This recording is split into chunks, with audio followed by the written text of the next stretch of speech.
I've been trying to say a goodbye to all of you. I've been thanking everyone that I can meet for all that you've done already. I have received so many wonderful notes. There was the wonderful party on May 21st. You guys know how to give a party. The way I left that party is I was the last one to leave. You left me. That's another style of leaving parties, by the way, to be the last one to leave. And then, of course, at the annual meeting, you honored me by voting me to be your Minister Emerita.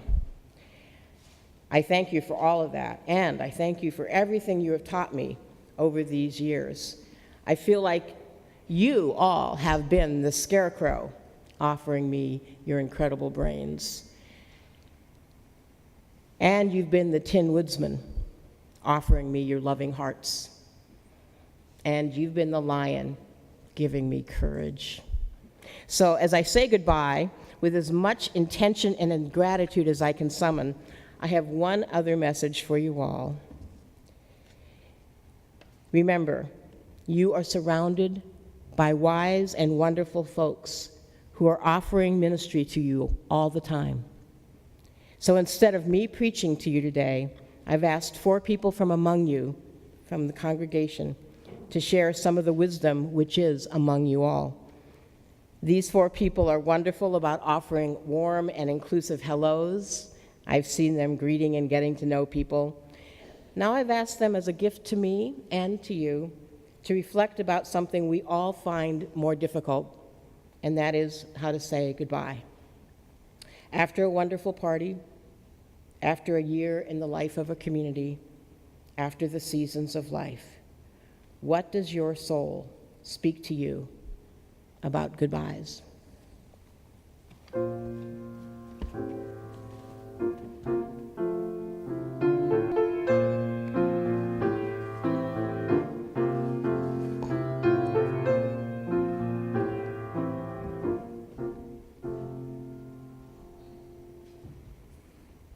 These words, variously ascribed to the French poet Guillaume Apollinaire and to the British poet Christopher Logue.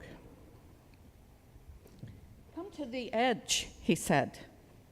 "We can't, we're afraid." "Come to the edge." "We can't, we'll fall," they responded. "Come to the edge," he said. And so they came, and he pushed them, and they flew.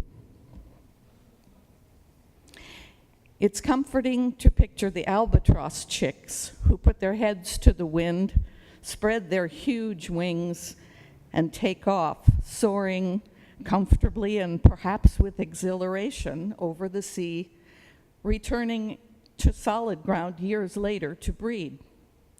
But I am also in mind of the barnacle goslings who, unable yet to fly, must plummet hundreds of feet onto rocky scree, then evade predators in order to find their parents who will lead them to the grass that will sustain them. That's a much harder fall to contemplate. So how do we know when it's time to take the plunge, to leave? Now, some people enjoy the adrenaline rush of the zip wire or the glider, but I've often needed prodding to let go of whatever is feeling safe or solid. I need someone kind enough to point out when I am not really indispensable, or that I'm blocking those behind me who are hurrying toward a future I do not see or appreciate yet. One solid sign I've found for myself is a reduction in significant mistakes on my part. When I'm new to something, I have great ideas of what I'm going to do, but I don't really know how to do them. I feel my way, stretching my mind and my body, observing, evaluating, adjusting, making lots of mistakes, and learning. When I've gotten good at whatever it is, I need to find new challenges. I become stale, a little bored, and maybe even a little boring. When I operate on autopilot, it's time to leave, to work new soil, to make new mistakes. Much as I might understand that need, the inertia and the fear of the unknown often stand in my way.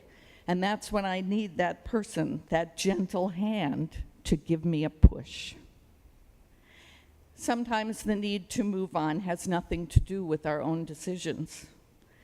Disappointment, illness, the loss of someone dear is its own precipice. We may cower on that edge for a long time, mourning what was. But people often speak of what they've learned from these harsh experiences. Growth is usually the end result. But the journey begins when we step off or are pushed off the cliff of our emotions and discover that we can fly. If things go smoothly, it can be a great trip, an albatross flight. But for adventure, we need to peer over the edge to that rocky scree below, because adventure doesn't happen until things get tough and things go wrong. The rest of it is attitude.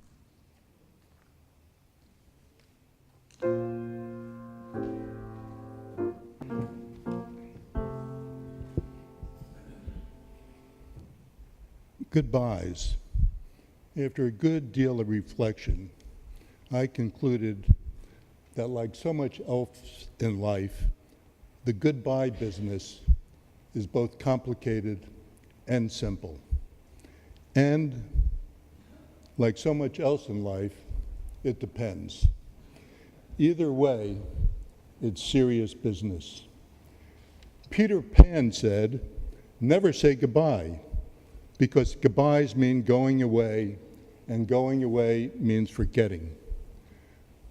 In the book Life of Pi, the young boy was trapped on a lifeboat for a long time with a Bengal tiger named Richard Parker.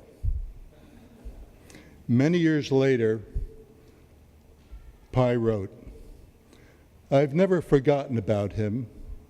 Dare I say that I miss him? I do, I miss him. I still see him in my dreams. These dreams, they are nightmares mostly, but nightmares tinged with love.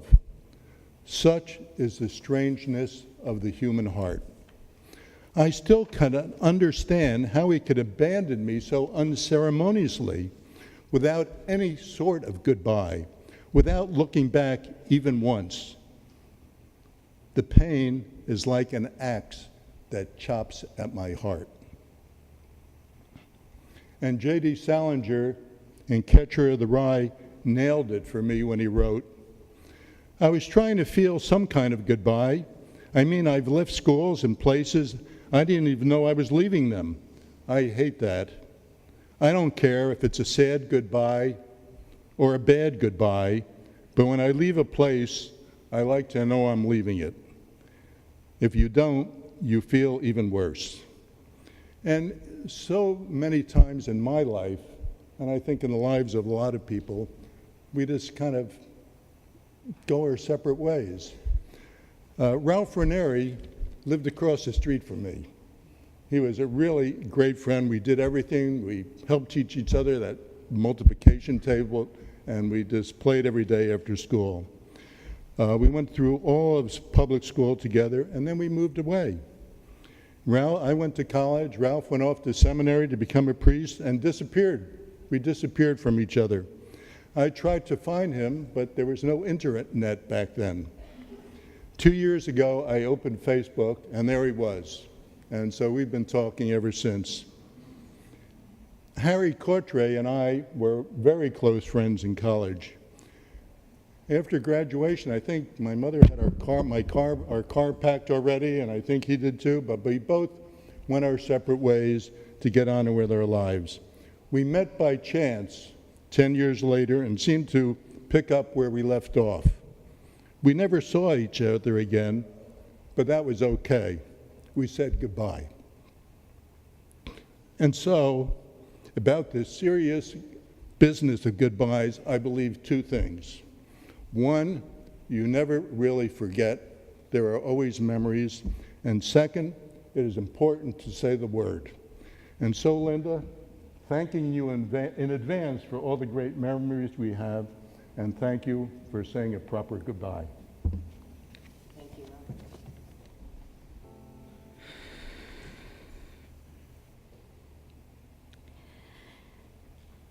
When Reverend Linda asked me to share my own response and sentiments around how to leave a party, how to say goodbye, my immediate response was, I definitely am that person that dips out the side door. Case in point, I was at the General Assembly. I was there this weekend in New Orleans, and I met some wonderful people and forged some pretty strong connections, and just really still am feeling quite full from the experience. And then I left rather abruptly. There were emails going back and forth between some of the other delegates from our congregation saying, we're going to meet here after the Ware lecture, we're going to vote, and then we're all going to go out to dinner, and it's going to be wonderful. And I found myself sending a quick message on the plane, hey guys, I'm leaving. I'm on the plane heading back to Northern Virginia. So I didn't even say goodbye to the other delegates from this congregation. I am definitely someone at a party who will leave and find someone and say, hey, could you just let the host know that I've left, or could you say goodbye to so-and-so for me? Even when I'm at a goodbye party, I tend not to wait for the person leaving to say goodbye to everyone. So all this to say, it's pretty clear that I don't like goodbyes. I don't know that I will ever enjoy saying goodbye. And just upon further reflection, it's primarily for two reasons. Number one, it's sad. Duh. It's sad.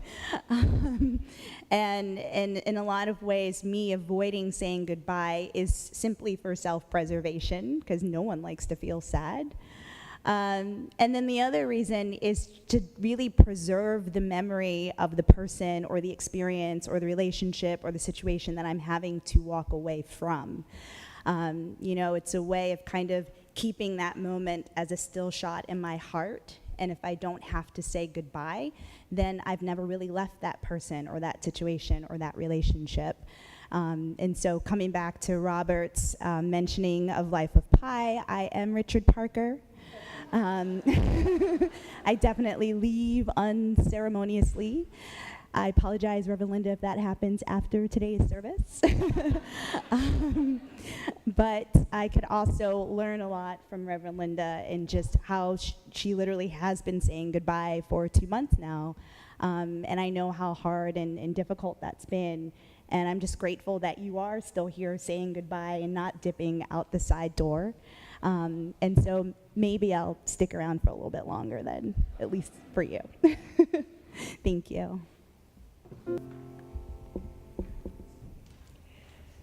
Goodbyes are tough, but I have come to believe that goodbyes are better, not easier, but richer, when engagement has been deep. Engagement, the attention we pay in the time between the hello and the goodbye.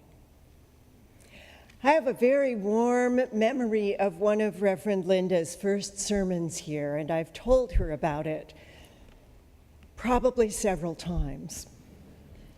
She held up a mirror to the congregation, a literal, physical, full-length mirror. It was captivating. It was comforting and challenging, all at once. So I've had some pretty special feelings about Reverend Linda pretty much from the very beginning, back in 2001. The thing is, though, at that time, I didn't really understand about engagement. And so in the beginning, I didn't pay enough attention to her. I sort of began to get it finally in 2010 when Reverend Mary McKinnon Gantz told me that she was leaving. Leaving? She'd only been here for 4 years. How could she be leaving? Now, I had worked with Reverend Mary some, and I really admired her skills and appreciated her deep compassion. But I hadn't really touched her as a person. I guess I had sort of figured that there'd be plenty of time for that, plenty of time to get to know her. So it was then that I began to be more deliberate in my engagement with Reverend Linda, making a point of speaking with her, expressing my thanks, giving her praise and support when I could, asking her questions, seeking counsel of her. And when Reverend Carlton Elliott Smith joined us, I dove right in. I didn't want to miss my chance. I was very purposeful in getting to know him, in engaging with him and finding ways to support him and be supported by him. When Carlton had to say goodbye, I felt sad, but I felt somehow ready. I felt as though I had the standing to send him off with all kinds of memories and a heart full of blessings.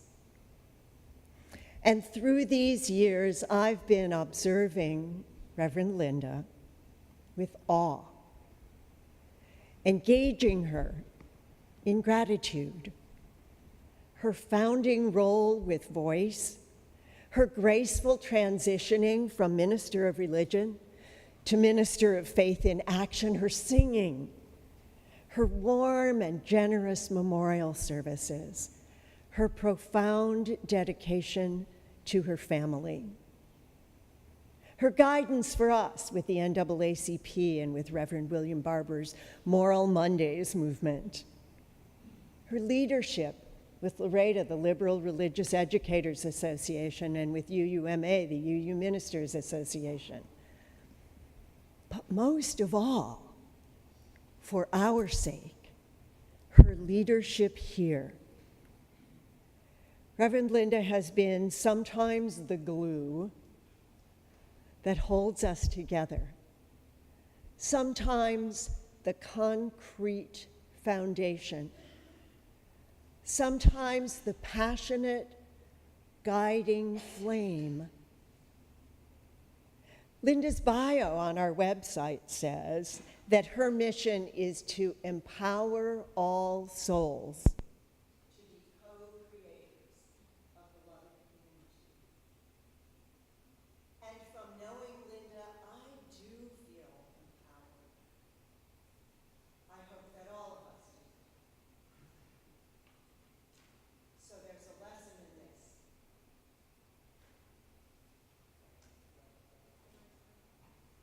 Don't want to miss the lesson.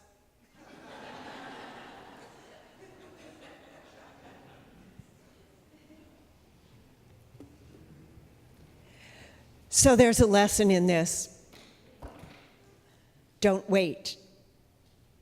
Don't wait to engage with those we love, with those we meet, with those we welcome here. Don't wait to engage, because we never know how much time there will be between the hello and the goodbye.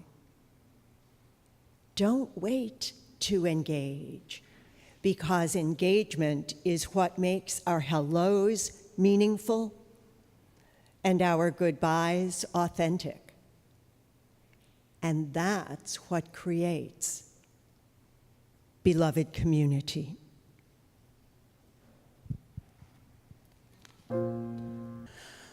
Well, thank you, Claudia and Robert and Tracey and Diane, for offering us a wonderful sermon. Wasn't that a wonderful sermon?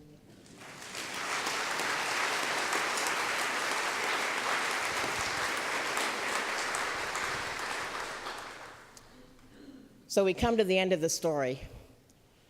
Dorothy has said goodbye to her friends in the land of Oz, and she clicks her heels 3 times, and she goes home.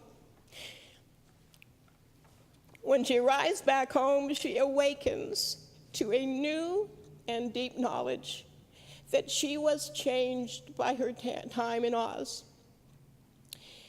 And here's the part that I want you to know. She looks around at the people that she has awoken to, and she sees in them all of the people she had seen in Oz.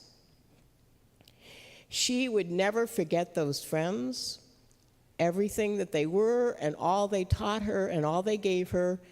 She now sees reflected in the faces of the new people. And she has been enriched to be able to say a true hello to the people she was meeting as if for the first time in Kansas.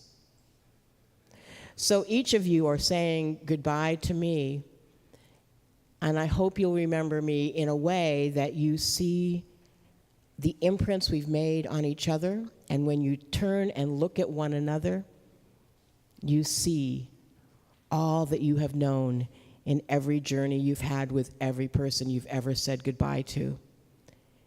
And in that way, when you say hello to new people, it will be a deep and rich hello. And may that learning and that knowing carry you forward, whether the balloons are blowing you to storms or over the rainbow to some beloved place. May that lesson be with you for all the seasons of your life and for all that is our life, for which we give thanks. So thank you, and goodbye. Amen.